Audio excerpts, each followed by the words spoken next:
Assalamualaikum warahmatullahi wabarakatuh. Para sahabat Nabhan Abdullah Channel, pagi ini kita berada di Masjid Al-Muhajirin Komplek Bank of Tokyo Jatimukmur Pondok Gede Bekasi dalam rangka mengikuti kajian Ahad subuh tanggal 2 Sa'ban 1446 Hijriah bersamaan dengan tanggal 4 Februari 2025 membahas tema tentang tanggung jawab mengasuh dan mendidik anak yang diisi oleh Bapak Haji Muhammad Shuaib ID, SE, MSI. Demikian para sahabat sekalian, silakan menyaksikan. Assalamualaikum warahmatullahi wabarakatuh. Assalamualaikum warahmatullahi wabarakatuh. Innal hamdalillah nahmaduhu wa nasta'inuhu wa nastaghfiruh wa na'udzu billahi min shururi anfusina wa min sayyiati a'malina may yahdihillahu fala mudilla lahu wa may yudlil fala hadiya lahu. Asyhadu an la ilaha illallah wa asyhadu anna Muhammadan abduhu wa rasuluhu la nabiyya ba'dahu. Allahumma salli wa sallim ala sayyidina Muhammadin wa ala alihi sayyidina Muhammad amma ba'd. Jemaah salat subuh yang dimuliakan Allah Subhanahu wa taala, mari kita sejenak berdoa kepada Allah Subhanahu wa taala sebelum kita mulai kajian kita, khususnya kepada kedua orang tua kita yang telah mendahului kita atau kerabat, sahabat, tetangga kita yang telah juga mendahului kita. Semoga Allah Subhanahu wa taala memberikan mereka tempat terbaik di sisi Allah Subhanahu wa taala, diampuni semua dosa dan kesalahannya. Demikian juga kita doakan pada kedua orang tua kita yang masih hidup, tetangga, sahabat, kerabat kita yang pada pagi hari ini Allah berikan cobaan berupa kesehatan yang kurang baik. Semoga mereka semua disembuhkan Allah SWT, kemudian menjadi sehat kembali, serta apabila ada dalam keadaan kesulitan dengan cobaan dari Allah SWT, semoga Allah SWT berikan kesabaran terhadap cobaan yang diberikan Allah SWT kepada mereka. Untuk itu mari kita bacakan Ummul Quran Al-Fatihah. A'udzu billahi minasyaitonir rajim.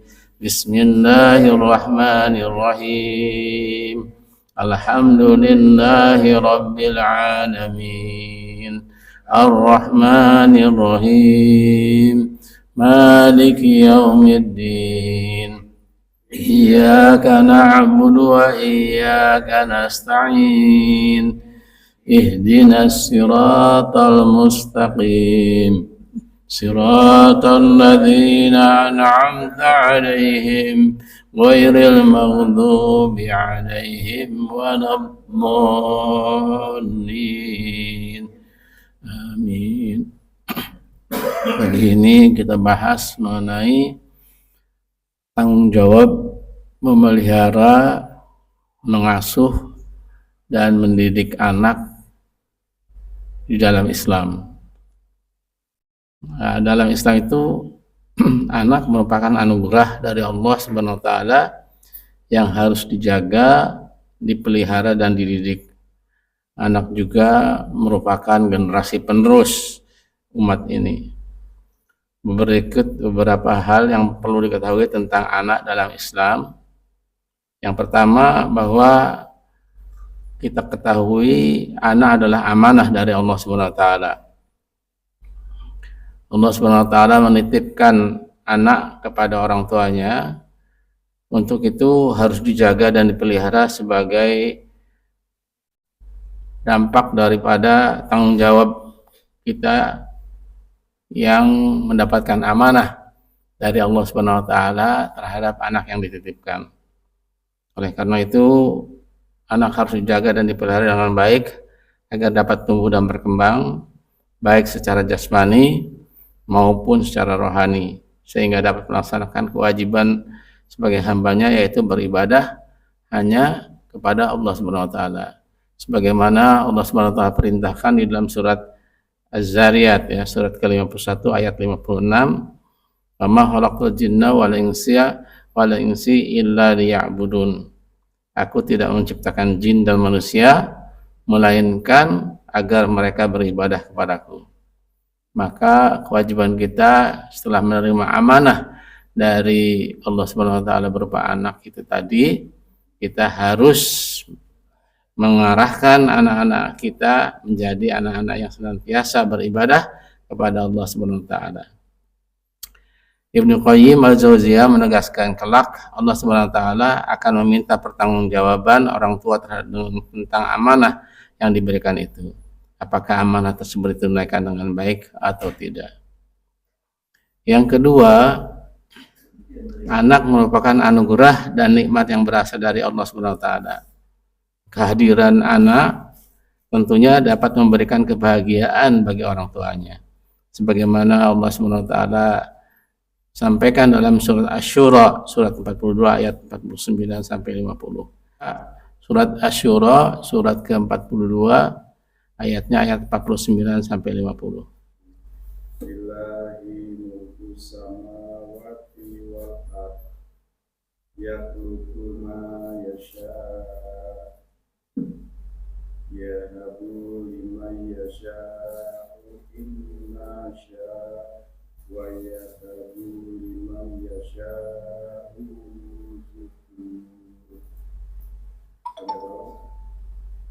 Terus satu lagi ayat berikutnya. au yuzawijuhum dzikran au wa inna sya' wa yaj'alu ayyasha'u aqima innahu alimun qadir wa ma Udah itu aja sampai 50. Ya. Terus 950. ya.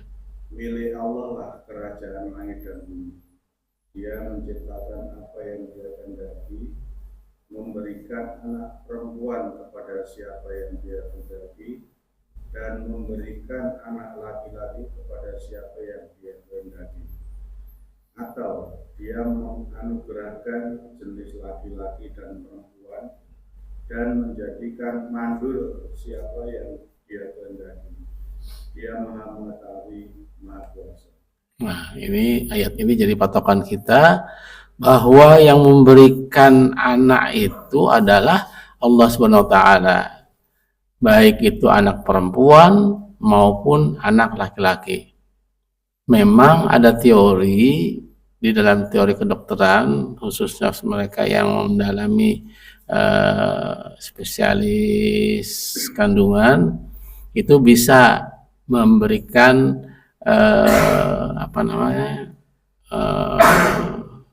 cara gitu bagaimana untuk mendapatkan anak laki-laki dan bagaimana untuk mendapatkan anak perempuan. Ada caranya, itu dipisahkan kromosom X dan Y-nya gitu. Nah, karena ini hanya sebuah teori dan memang banyak yang dipraktekkan, tidak semuanya juga bisa berhasil seperti itu, karena hak menciptakan yang mutlak adalah dari Allah Subhanahu wa taala. Baik dia perempuan maupun dia laki-laki, atau bisa jadi anak perempuan dan laki-laki, itu semua adalah ciptaan dari Allah Subhanahu wa taala yang merupakan amanah bagi kita yang menerimanya. Maka Allah Subhanahu wa taala menyampaikan Dia menganugerahkan jenis laki-laki dan perempuan, atau Dia menjadikan Allah SWT menjadikan mandul atau tidak punya anak pada orang itu. Itu adalah anak sebagai amanah dari Allah SWT. Yang ketiga, bahwa ujian dan cobaan. Anak juga selain sebagai anugerah dan nikmat dari Allah SWT, anak bisa menjadi ujian dan cobaan bagi orang tuanya. Hal ini ditegaskan di dalam surat At-Taghabun surat 64 ayat ke-15 yang bunyinya a'udzubillahi minasyaitonirrajim innama amwalukum wa auladukum fitnah wallahu innahu ajrun azim. Sesungguhnya harta dan anak-anakmu hanyalah cobaan atau fitnah bagimu, dan di sisi Allah pahala yang besar. Ya, anak dapat membuat orang tuanya menjadi angkuh, dapat menjadikan sombong dan tidak mensyukuri nikmat Allah. Terkadang mereka orang tua merasa bangga dan paling tinggi dari orang lain ketika memperoleh anak atau titipan dari Allah Subhanahu wa taala sebagai anak yang sukses. Nah, ini yang harus kita hati-hati terhadap anak yang dititipkan kepada kita. Jadi, janganlah kita berperilaku seperti orang-orang yang bangga terhadap anak-anaknya. Yang keempat adalah anak sebagai penerus garis keturunan. Anak merupakan keturunan dari orang tua, kelahirannya menjadi penerus cita-cita hidup dan kelestarian garis keturunan dari orang tuanya. Maka dari itu penting bagi orang tua untuk mendidik anaknya dengan baik. Allah Subhanahu wa taala berfirman di dalam surat Al-Baqarah ayat 133 yang bunyinya a'udzubillahi minasyaitonirrajim am kuntum syuhada'u idza hadara ya'qubal maut idza qala li nibihi ma ta'buduna minal ba'di qalu na'budu ilahaka wa ilaha ayatika Ibrahim wa Ismail wa Ishaq ilahan wahida wa nahnu lahu muslimun. Apakah kamu menjadi saksi saat maut akan menjemput Yakub ketika dia berkata kepada anak-anaknya, apa yang kamu sembah sepeninggalku? Mereka anak-anaknya menjawab, kami akan menyembah Tuhanmu dan Tuhan nenek moyangmu yaitu Ibrahim, Ismail dan Ishak, yaitu Tuhan yang Maha Esa dan kami hanya berserah diri kepadanya. Jadi di samping sebagai anugerah karena anak itu adalah titipan, maka wajib bagi orang tua untuk senantiasa mendidik anaknya. Mendidik anaknya apa? Mendidik anaknya menjadi anak-anak yang senantiasa taat pada Allah Subhanahu wa taala. Yang kelima, bahwa anak itu adalah pelestari pahala orang tuanya. Yang anak soleh, di mana anak itu menjadi dambaan kedua orang tuanya, yang sikap dan perilakunya itu adalah mencerminkan keimanan dan keislaman. Anak yang soleh memiliki ketaatan dan kepasrahan terhadap hukum-hukum Allah Subhanahu wa taala dan Rasulnya. Ia juga memberikan manfaat bagi sesamanya.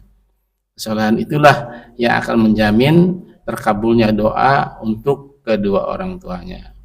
Disebutkan dalam sebuah hadis yang masyhur riwayat Imam Muslim yang bersumber dari Abu Hurairah radhiyallahu an, yang artinya, dan Abu Hurairah radhiyallahu an berkata bahwa Rasulullah sallallahu alaihi wasallam bersabda, apabila manusia itu meninggal dunia, maka terputuslah segala amalnya kecuali 3. Yang pertama yaitu sedekah jariyah, kemudian yang kedua adalah ilmu yang bermanfaat, dan yang ketiga adalah anak soleh yang senantiasa mendoakan kepada kedua orang tuanya. Ini anak sebagai penerus dari pahala orang tuanya ketika orang tuanya sudah meninggal. Yang keenam, bahwa anak adalah makhluk independen. Anak adalah ciptaan Allah Subhanahu wa taala yang memiliki takdirnya sendiri. Ia berdiri sendiri, terlepas dari paksaan dan dari individu lain, termasuk kedua orang tuanya.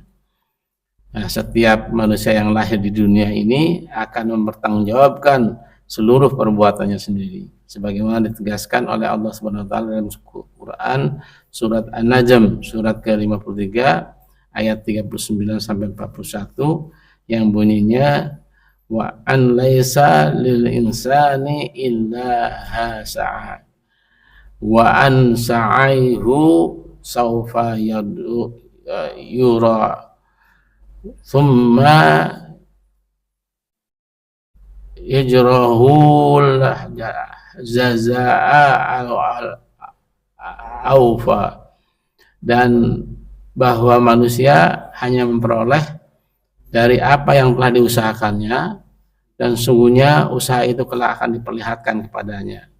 Kemudian akan diberi balasan kepadanya dengan balasan yang paling sempurna. Jadi dalam hal ini Islam memandang bahwa tidak ada dosa turunan. Walaupun misalnya orang tuanya berbuat jahat, tapi anaknya berbuat soleh, maka pahala kesolehannya yang akan diterima oleh anak tersebut. Jadi oleh karena itu, karena anak itu milik dari Allah, bukan milik orang tuanya. Sebagai muslim harus memahami hakikatnya anak adalah titipan Allah. Seorang anak akan memberikan banyak syafaat kepada orang tuanya jika dia dirawat dan dididik dengan baik. Sebaliknya jika salah urus, maka akan menjadi beban baik di dunia maupun di akhirat kelak. Ini landasan pokok kita berpikir bahwa kita wajib untuk senantiasa mengawasi anak-anak kita supaya mereka melaksanakan ibadah dengan sebenar-benarnya, karena ini akan menjadi tanggung jawabnya. Yang ketujuh, bahwa dunia anak itu berbeda dengan orang tuanya atau orang dewasa lainnya. Nah, mendidik anak untuk mengikutkan ego orang tuanya merupakan kesalahan terbesar yang banyak dilakukan orang tua. Ini kita harus akui bahwa kadang-kala orang tua ini mengintervensi kemauan dari anak. Padahal anak itu mempunyai keinginan tersendiri, mempunyai kehendak atau tujuan hidupnya sendiri. Nah, mendidik anak adalah amanah besar yang diberikan Allah SWT kepada setiap orang tua. Dalam Islam, pendidikan anak bukan hanya sekedar memberikan ilmu pengetahuan, tetapi juga menanamkan nilai-nilai keagamaan dan moral yang kuat. Nah, pendidikan ini dimulai sejak dini, bahkan sejak anak masih dalam kandungan. Nah, berikutnya ada panduan mendidik anak dalam Islam serta bagaimana memahami kemauan anak dengan bijak. Kasih sayang yang utama adalah landasan yang pokok dalam mendidik anak.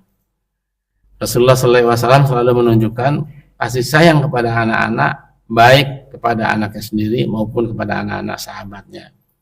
Beliau bersabda yang artinya, bukan golongan kami orang yang tidak menyayangi yang lebih muda atau tidak menghormati yang lebih tua. Hadis dari Imam Tirmizi nomor 1842. Jadi Rasulullah SAW senantiasa menanamkan untuk kita mencintai atau memberikan kasih sayang tulus kepada anak-anak kita atau kepada anak-anak orang lain sepanjang dia melakukan kebenaran-kebenaran. Inilah yang diajarkan oleh Islam. Orang tua harus memberikan cinta dan perhatian yang tulus kepada anak-anak mereka. Kasih sayang ini bukan hanya dalam bentuk fisik seperti pelukan dan ciuman atau memberikan uang jajan misalnya setiap harinya, tetapi juga dalam perhatian terhadap kebutuhan emosional dan psikologis anak. Anak yang merasa dicintai dan diperhatikan akan tumbuh dengan rasa percaya diri yang kuat. Modal awal dari seorang anak adalah ketika merasakan orang tuanya memberikan kasih sayang tulus kepada mereka, sehingga mereka memiliki kepercayaan diri yang kuat dalam bermasyarakat nanti. Yang kedelapan, hendaklah kita mengajarkan nilai-nilai Islam. Pendidikan agama adalah fondasi utama dalam kehidupan seorang muslim. Orang tua itu bertanggung jawab mengajarkan anak-anak mereka tentang Allah, rukun iman, rukun Islam, serta nilai-nilai moral yang diajarkan dalam Al-Quran dan Hadis. Pendidikan agama ini dimulai sejak anak masih kecil dengan cara menyenangkan dan mudah dipahami oleh mereka. Seperti misalnya melalui cerita-cerita Nabi, menyampaikan melalui lagu-lagu Islami, dan bisa jadi melakukan permainan-permainan edukatif yang setidaknya akan menjadi kesan ketika anak itu dewasa kelak. Beberapa hal yang bisa diajarkan sejak dini antara lain, yang pertama adalah menanamkan mengenalkan dan mentauhidkan Allah.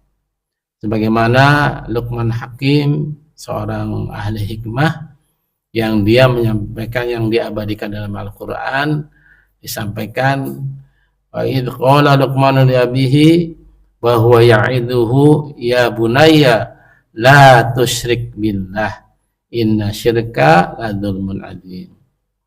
Dan ingatlah ketika Luqman berkata kepada anaknya ketika dia memberi pelajaran kepadanya, wahai anakku, ya bunayya la tusyrik billah, janganlah engkau menyekutukan Allah, sesungguhnya mempersekutukan Allah itu adalah benar-benar kezaliman yang besar. Menurut Imam Abdul Qayyim rahimahullah, ia berkata, apabila anak sudah mulai bisa berbicara, mereka hendaknya diajari mengucapkan kalimat la ilaha illallah Muhammadur Rasulullah. Nah, hendaknya yang pertama menancap di pendengaran mereka ialah mengenal dan mentauhidkan Allah, meyakini bahwa Allah berada di atas arasy-Nya, mengawasi mereka, mendengar semua ucapan mereka, dan bersama mereka dimanapun mereka berada. Ini dalam kitab Fathul Maudud jilid pertama halaman 232. Nah, yang diajarkan oleh Imam Abdul Qayyim yang mengatakan bahwa hendaklah anak diajarkan untuk mengenal la ilaha illallah Muhammadur Rasulullah. Tidak ada Tuhan selain Allah dan Muhammad itu adalah utusan Allah. Jadi kalimat yang menancap di hati anak-anak adalah pernyataan tauhid bahwa tidak ada Tuhan selain Allah. Ini yang menguatkan anak-anak kita untuk senantiasa ingat bahwa Allah adalah Sang Maha Pencipta yang Maha Kuasa atas segala sesuatu dan senantiasa mengawasi kita di dalam setiap gerak dan langkah kita sehari-hari. Kemudian yang diajarkan juga yang praktis adalah mengajarkan sholat, mengajarkan anak untuk mengenal dan melaksanakan sholat sejak usia dini. Mulailah dengan mengajak anak melihat orang tua sholat dan kemudian mengikutinya. Ini penting bagi kita untuk senantiasa menjadi teladan ketika kita mendidik anak-anak kita, karena keteladanan itulah yang akan memberikan kesan yang terbaik kepada anak-anak kita. Yang ketiga, mengajarkan doa harian. Mengajarkan doa-doa harian seperti misalnya doa sebelum dan sudah makan, doa bangun tidur, doa bangun mau tidur, doa bangun tidur, doa masuk ke WC misalnya. Itu adalah doa-doa praktis yang bisa diajarkan kepada anak-anak kita. Kemudian adalah mengajarkan akhlak mulia, menanamkan sifat-sifat mulia seperti misalnya dia wajib untuk memuliakan orang tua, baik orang tua sendiri maupun orang tua lain. Kemudian dia harus bersikap sopan, dia jujur, amanah, sabar, dan rendah hati. Semua itu adalah akhlak mulia yang harus ditanamkan kepada anak-anak kita. Yang ketujuh, orang tua harus menjadi panutan yang baik. Anak-anak belajar dari apa yang mereka lihat dan dengar setiap hari. Nah, kalau dalam bahasa populernya, anak itu the apes way. Jadi selalu mengikuti cara-cara yang diajarkan oleh orang tuanya. Oleh karena itu, orang tua harus menjadi contoh yang baik dalam segala aspek kehidupannya. Jika orang tua ingin anak-anak mereka menjadi individu yang soleh dan solehah, mereka harus menjalani kehidupan yang sesuai dengan ajaran Islam. Misalnya, jika orang tua ingin anaknya rajin sholat, mereka harus menunjukkan bahwa mereka sendiri tidak pernah meninggalkan sholat. Contoh teladan yang baik itu meliputi misalnya memuliakan orang tua itu, dan ini dalam landasan Islam disebutkan dalam surat 31 surat Luqman ayat ke-14, bahwa hendaklah anak selalu patuh kepada orang tuanya. Yang kedua, contoh teladan yang baik adalah kejujuran. Maka selalulah diajarkan untuk berbicara jujur kepada anak dan kepada orang lain. Jangan sampai anak kita mulai diajarkan untuk berbohong. Ini semua adalah keteladanan orang tua, sehingga orang tua menjadi contoh bagi anak-anaknya ketika anaknya diajarkan untuk berbuat jujur. Jujur dimulai dari diri kita sendiri, jangan dari orang lain. Contoh teladannya adalah kita sendiri, sehingga anak bisa melihat, oh benar apa yang disampaikan oleh orang tua kepada anaknya mengenai kejujuran itu sendiri. Yang ketiga, hendaklah contoh teladan itu disiplin dalam kedisiplinan, menunjukkan kedisiplinan dalam beribadah, menunjukkan bahwa dia disiplin dalam kehidupan sehari-hari, patuh dan taat kepada aturan, baik aturan yang ada di dalam Islam maupun aturan-aturan secara umum. Misalnya aturan secara umum itu ketika kita mengendarai kendaraan di mana misalnya ada lampu merah, kita tidak pernah takut ada polisi atau tidak ada polisi. Ketika lampu merah maka kita harus berhenti. Itu aturan-aturan yang akan dilihat oleh anak sebagai sebuah keteladanan bagi mereka. Yang keempat adalah kerendahan hati. Nah, kerendahan hati ini menunjukkan sikap rendah hati. Rendah hati itu berbeda dengan rendah diri ya. Rendah hati itu tawadu. Dia merasa bahwa kita ini adalah makhluk Allah yang diciptakan Allah SWT kepada untuk menjadi teladan bagi yang lainnya. Kalau rendah diri itu minder ya dalam bahasa kitanya. Gitu. Orang yang rendah diri itu merasa bahwa dirinya itu kecil dibandingkan orang lain. Dia malu kalau menyampaikan sesuatu, itu rendah diri. Padahal Islam tidak mengajarkan rendah diri, tapi rendah hati. Gitu. Hati yang rendah, tawadu pada apa yang diberikan Allah SWT. Yang kedelapan itu kemauan anak itu harus dipahami bahwa setiap anak itu memiliki keunikan dan kemauan yang berbeda. Memahami kemauan anak adalah kunci untuk mendidik mereka dengan bijak. Orang tua harus peka terhadap kebutuhan, terhadap minat, terhadap bakat anak-anak mereka masing-masing. Jadi kita sebagai orang tua itu hanya bisa mengarahkan. Kita tahu potensi-potensi yang ada, nah potensi-potensi itulah yang harus dihidupkan di dalam kehidupan anak ketika dewasanya nanti. Ada beberapa cara untuk memahami dan mendukung kemauan anak. Yang pertama, orang tua wajib untuk mendengarkan anak. Luangkan waktu untuk mendengarkan cerita, untuk mendengarkan keluhan, atau bahkan untuk mendapatkan pendapat anak tanpa menghakimi. Ini akan membuat anak merasa dihargai dan didengar. Jadi kita sebagai orang tua harus meluangkan waktu untuk setidaknya mendengar apa sebetulnya yang terjadi di anak kita. Ajak anak kita dialog untuk mengemukakan apa yang mereka rasakan pada hari itu. Katakanlah misalnya pada sore hari atau pulang kerja misalnya kita ngobrol, bagaimana kamu hari ini? Nah, biarkan mereka mengeluarkan pendapatnya, biarkan mereka menyampaikan apa yang dialami oleh mereka. Karena dengan begitu kita bisa tahu, oh iya maksudnya begini. Kalau itu adalah perbuatan yang menyimpang, maka mulailah kita ajarkan kepada mereka hal-hal yang sebaiknya dilakukan oleh anak itu. Jangan dibiarkan berlarut-larut. Anak itu tidak ada tempat mengadu, anak itu karena orang tuanya sibuk dari pagi sampai sore, dari sore sampai pagi lagi sibuk mencari nafkah gitu, sehingga lupa bahwa anak itu adalah titipan atau amanah yang harusnya mereka orang tua itu mau mendengar keluhan atau mau mendengar pendapat dari anak-anaknya.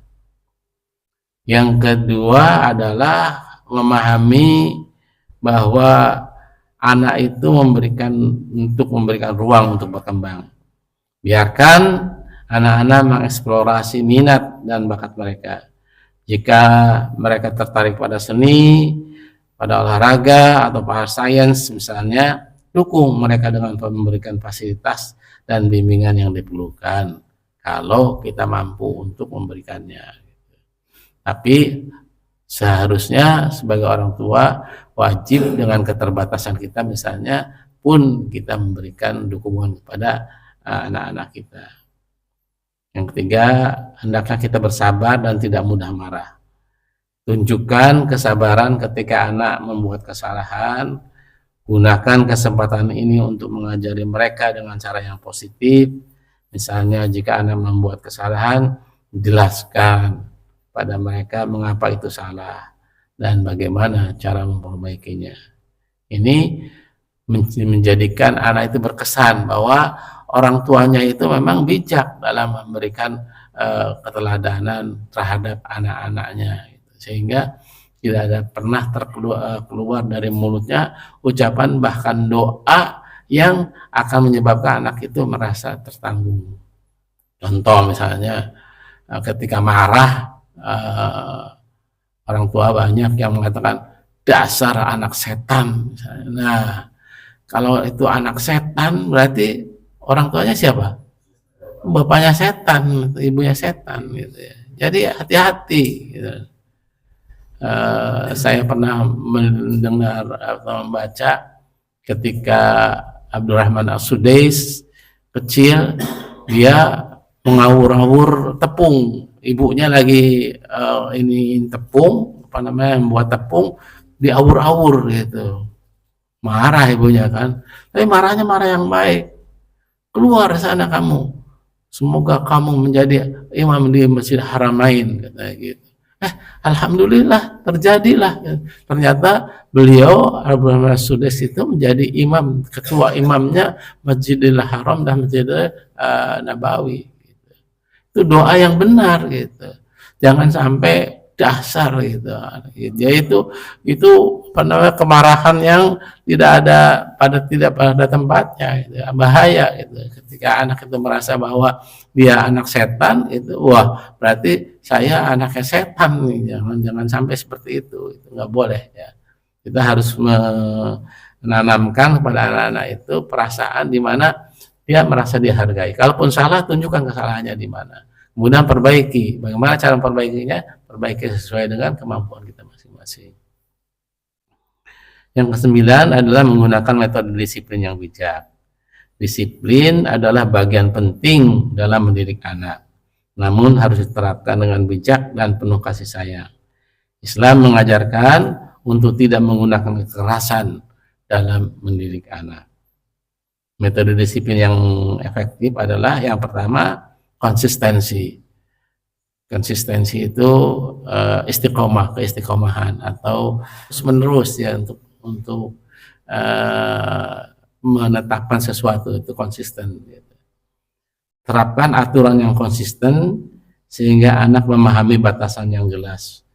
Konsistensi ini juga membantu anak belajar tentang konsekuensi dan tindakan mereka. Jadi setiap sesuatu yang dia harus lakukan secara konsisten, maka akan mengajarkan kepada anak-anak kita konsekuensi dari tindakan mereka.